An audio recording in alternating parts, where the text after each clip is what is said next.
The Warriors were blowing a 14-point fourth quarter lead to the Clippers, and Klay Thompson was awful. He was bricking 8 of his 9 threes, including back-to-back on one possession.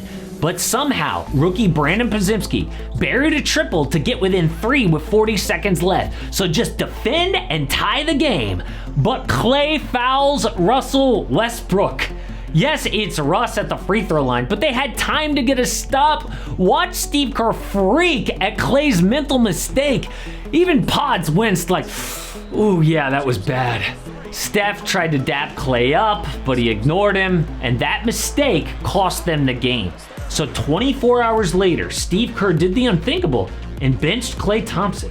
The Splash Brothers, who won 4 titles together, Klay, who set a record for most points in a quarter and most three-pointers in a game, ain't that guy anymore. It has been a painful decline, with Klay in tears when he found out a rookie replaced him to close games already. Is this an adjustment period for you a little bit? I mean, he's done it in a few games, obviously. Yeah.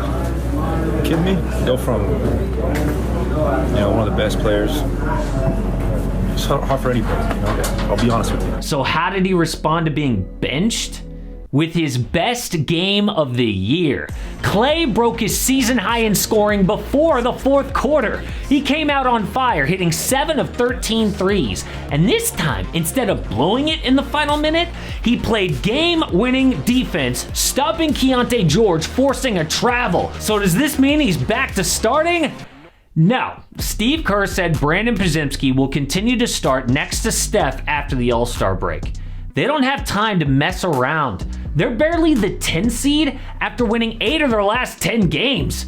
But Klay's emotional statement after the game was even more impressive than his 35 points. I realize how lucky I am to still be playing this game at 34 years old.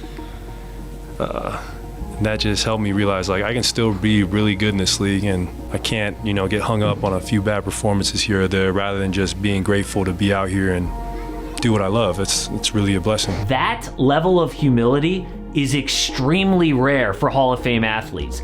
The exact opposite of Allen Iverson, who demanded a trade after getting benched, saying he'd rather retire.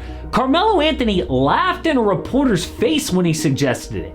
Klay's response makes me respect him even more as an athlete and a person. But respect doesn't win you games.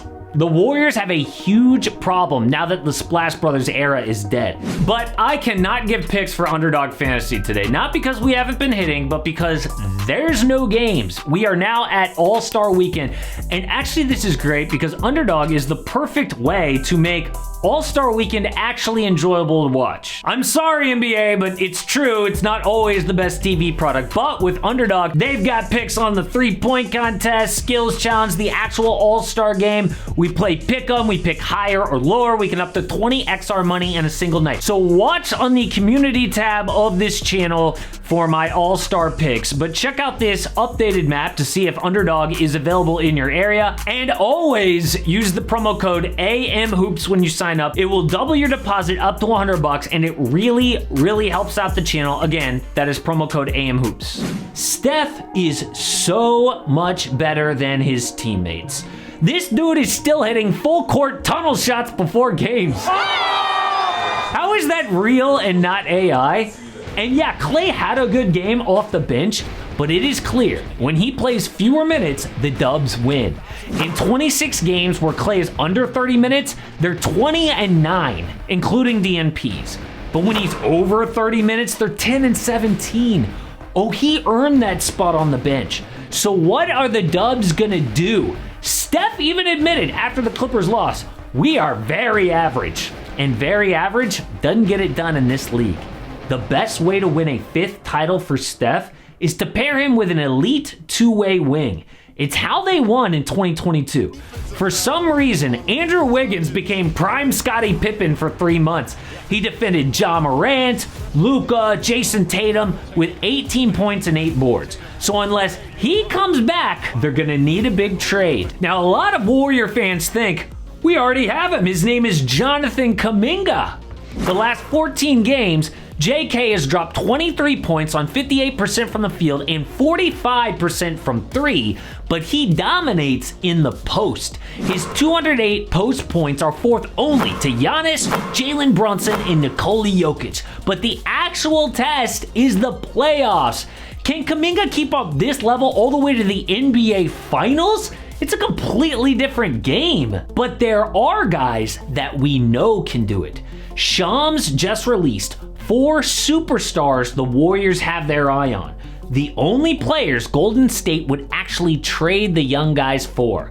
Now, I want to reveal all of those guys, but one of them is LeBron James. Shams says the Knicks have still not even discussed how to acquire LeBron, which means while LeBron was sending little hints about being a Knick, they didn't have like an emergency meeting on how to add him. Instead, the Warriors got to work. Sensing LeBron's frustration, the Dubs owner called LA and LeBron himself said he wanted to stay.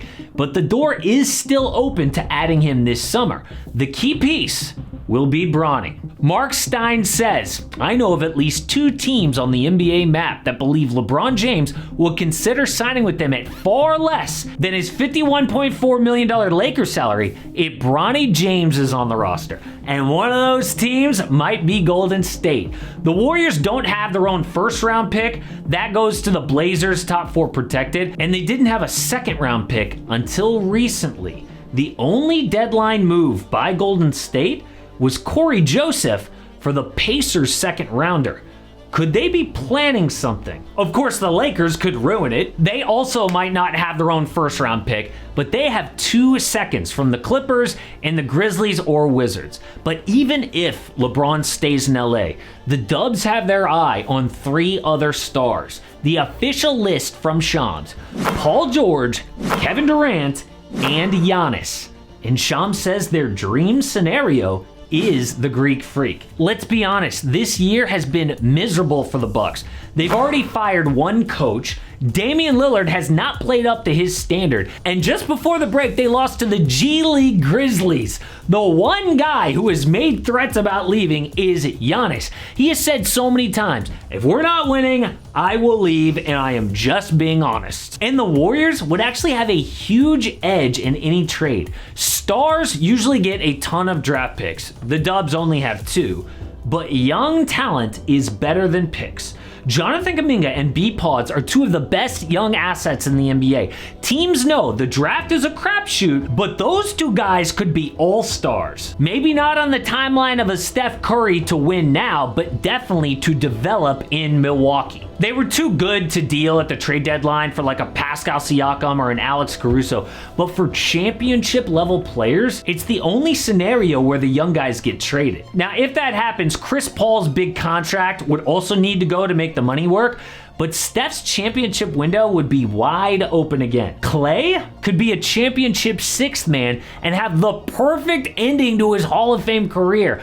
But no matter what happens, the old Splash Brothers era is over. One guy the Warriors don't have their eye on is Trae Young, and his trade rumors just keep getting bigger and bigger. In fact, The Ringer just said they expect Trae to get traded this offseason. Of course, the Lakers are out there. Trae is a clutch client.